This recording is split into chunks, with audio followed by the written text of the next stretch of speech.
Bueno, pues bienvenidos a todos. Yo soy Juan Camilo Saavedra Mora y hoy les voy a hablar sobre el enfoque ontosemiótico. Entonces, este va a ser el cronograma de este video. ¿Sí? Vamos a hablar sobre antecedentes, qué es este enfoque, algunas herramientas teóricas, un ejemplo y unas breves conclusiones. Listo, entonces empecemos con los antecedentes. Este señor que ven acá se llama Juan Díaz Godino, ¿sí? Él nació en España en 1947 y es conocido más que todo por ser el creador o fundador de este enfoque. Aparte de esto es un matemático, educador, investigador y actualmente es catedrático en una universidad en España. ¿Sí? Entonces él empezó con este modelo como desde 1993, ¿sí? Y a su vez desarrolla un marco teórico específico y su teoría propone. Entonces, alguna de las cosas que propone su teoría es un modelo epistemológico. ¿Sí? Aquí se basa en presupuestos antropológicos y socioculturales. Listo, también propone como un modelo de cognición matemática. Aquí ya entran más las bases de la semiología. Por otro lado, también un modelo instruccional. Y aquí también entran las bases del constructivismo, que ya más o menos tenemos idea de este. Y por último, también propone un modelo ecológico en el que tiene lugar la sociedad de estudio y la comunicación matemática. Listo, ahora bien, ¿qué es este enfoque? Listo, por acá nos dicen que puede ser un marco teórico que organiza y que lo más importante, que une o como que conexiona, ya sean diferentes teorías, enfoques o modelos. Sí, esto con qué fin? Con el de describir o investigar el cómo se enseña y cómo se aprende las matemáticas. Ahora bien, Mayen en 2009 nos menciona tres pilares fundamentales o tres dimensiones, ¿sí? Las cuales son la epistemológica, la cognitiva y la instruccional. Entonces, estas tres dimensiones o esos tres pilares como tal no son nada por sí solos. Entonces, a la hora de añadir ciertos componentes particulares es donde empiezan a cobrar sentido. Entonces, siguiendo con esto, vamos a ver esos componentes que se le agregan, ¿sí? Entonces, el primer componente que es el sistema de prácticas y objetos matemáticos. Este se aplica sobre todo a la planificación y la implementación de un proceso de estudio. Sí, esto ya más adelante lo vamos a ver y ya les voy a explicar un poco sobre esto.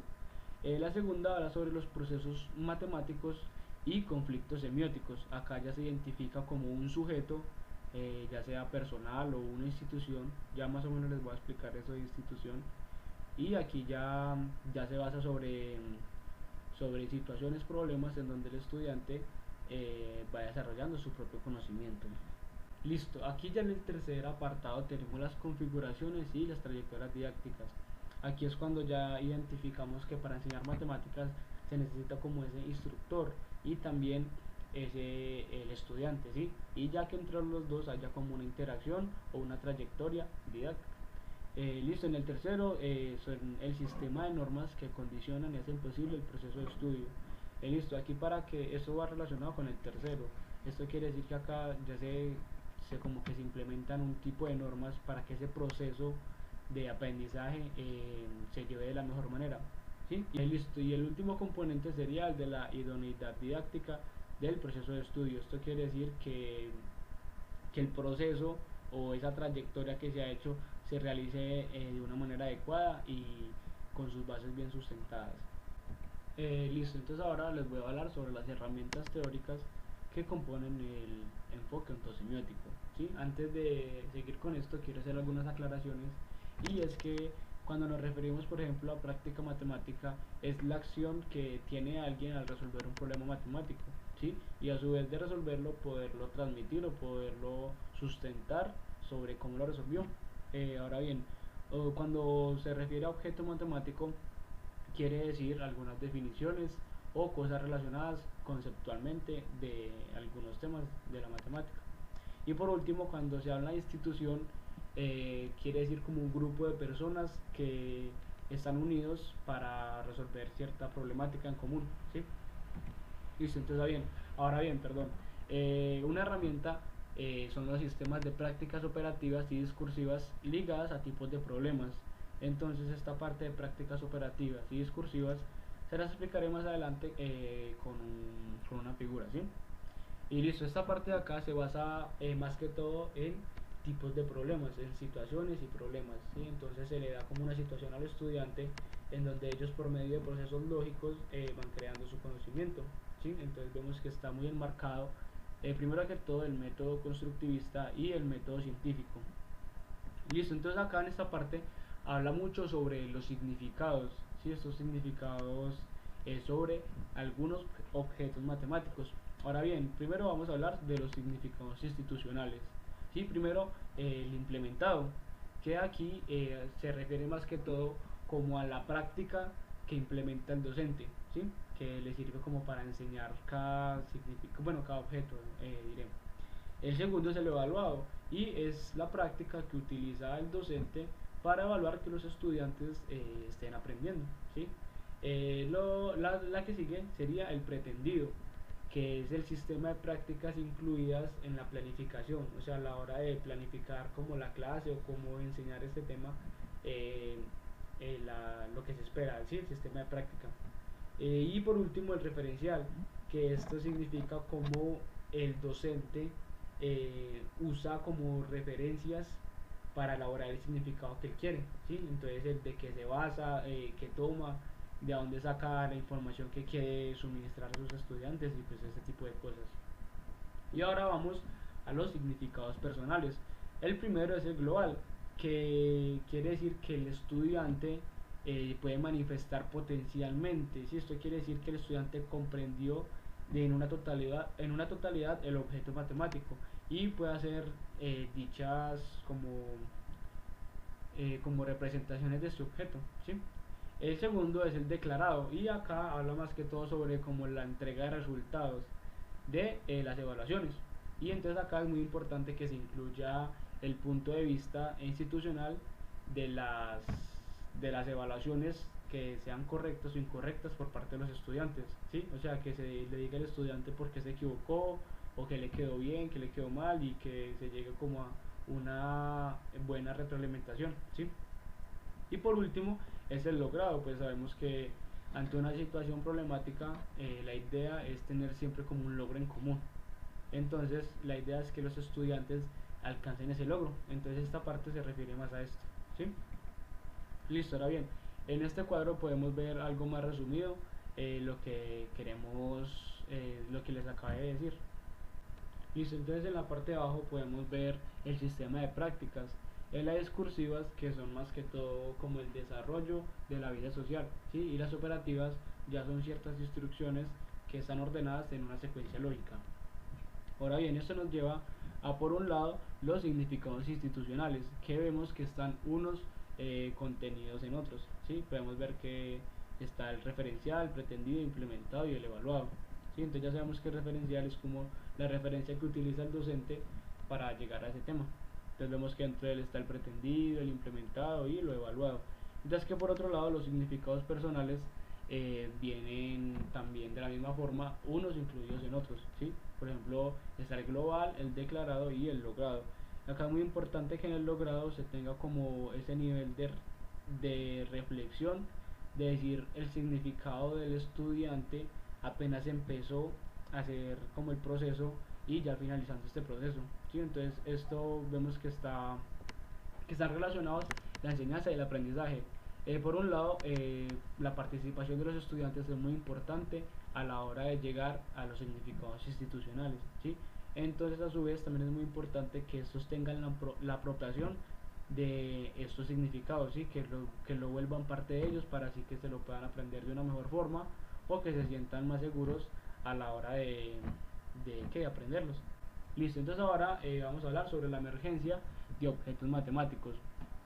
Estos objetos matemáticos casi siempre son emergentes de sistemas de prácticas, ¿sí? Que son los mencionados anteriormente, en donde se da una situación problema y de estos mismos problemas surgen más problemas que a su vez vamos incluyendo más objetos matemáticos. Listo, entonces acá lo que pues de resumidas cuentas dice que para determinar dicha emergencia es como recomendable separar esto en dos niveles. Entonces vamos a ver estos niveles. Sí, en el primer nivel hablamos sobre las configuraciones de objetos intervinientes y emergentes de los sistemas de prácticas. Listo, entonces acá podemos ver este esquema que desde el lado izquierdo del lenguaje matemático es donde empezamos como todo el esquema, por decirlo así. Entonces esto nos da pie a las situaciones problema, ya que por medio de cada situación distinta que se le plantea al estudiante, tenemos que utilizar un lenguaje matemático distinto, porque pues sabemos que no es lo mismo, por ejemplo, resolver límites, resolver derivadas, resolver ecuaciones. En cada de estas situaciones se requiere un lenguaje matemático distinto, ¿sí?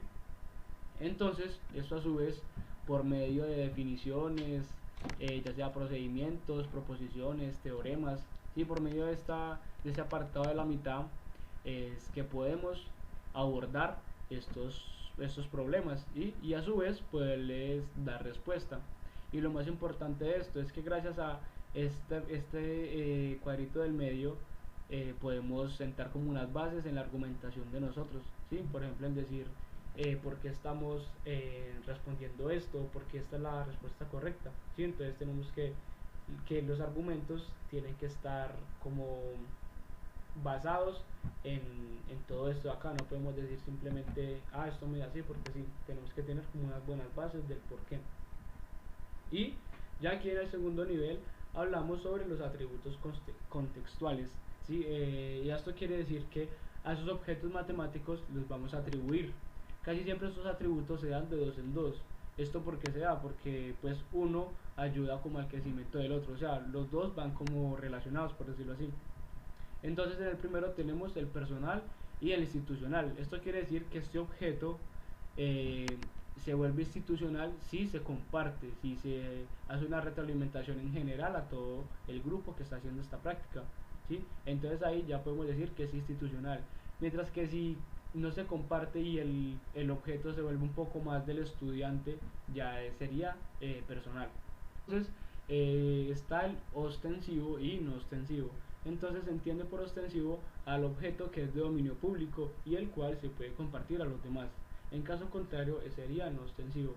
Luego está el de expresión y contenido, que aquí ya se asemeja a la función semiótica, y esto lo podemos ver como una función en general en donde el conjunto de partida sería la expresión y el de llegada del contenido. Esto quiere decir que a la hora de añadir como un nuevo concepto, por decirlo así, primero se tiene en cuenta como los saberes previos del estudiante, ¿sí? Aquí es donde le preguntamos al estudiante qué cree que es lo que le estamos preguntando, ¿sí? Ya sea por ejemplo de una derivada, para él qué es una derivada. Y ya en el caso del contenido, ya es cuando introducimos el tema conceptualmente y vemos si el estudiante estaba equivocado o por el contrario estaba en lo correcto, ¿sí? Listo, entonces acá seguimos con el extensivo e intensivo. Aquí ya se habla más que todo de un objeto matemático en general y por el otro lado se habla de un objeto matemático en particular, ¿sí? Puede ser de ese general se desprende uno particular. Y por último el unitario y el sistémico. Sí, acá el unitario habla más que todo de algo que ya se sabe y el sistémico es de algo que se tiene que dividir en varios sistemas para poder llegar. Un ejemplo sencillo es por ejemplo en la secundaria que nosotros, o bueno en este nivel ahora, nosotros a la hora de sumar no tenemos en cuenta, o bueno, no es que no tengamos en cuenta, sino que ya lo hacemos mentalmente, que lo de las unidades, decenas y centenas, ¿sí? Mientras que en los niveles inferiores, cuando apenas estamos aprendiendo, teníamos que descomponer estos números para así poder hacer una operación, pues que la operación de la suma nos quedara bien, ¿sí? Entonces más o menos se trata esta parte. Y listo, y por último, aquí vemos esta figura en donde se puede conectar estos dos niveles anteriormente vistos. Por ejemplo, en el medio vemos que todo parte de una problematización, de situaciones problemas, ¿sí? Entonces esto a su vez nos lleva a los lenguajes, las proposiciones, los procedimientos, argumentos y conceptos, que esto a su vez se relaciona con este último nivel que acabamos de ver. Y ya eso sería como algo resumido de algunas herramientas de este enfoque. Listo, y por último un ejemplo.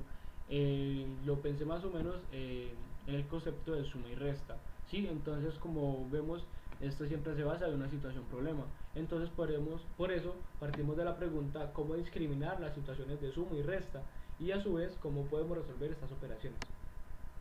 Entonces aquí se daría como una breve introducción al objeto matemático, o sea, decir para qué se usa la suma o la resta, ¿sí? Entonces por eso decimos que sumamos cuando queremos reunir o juntamos varias cantidades en una sola. Restamos cuando separamos, quitamos una parte de otra o hallamos la diferencia entre dos cantidades.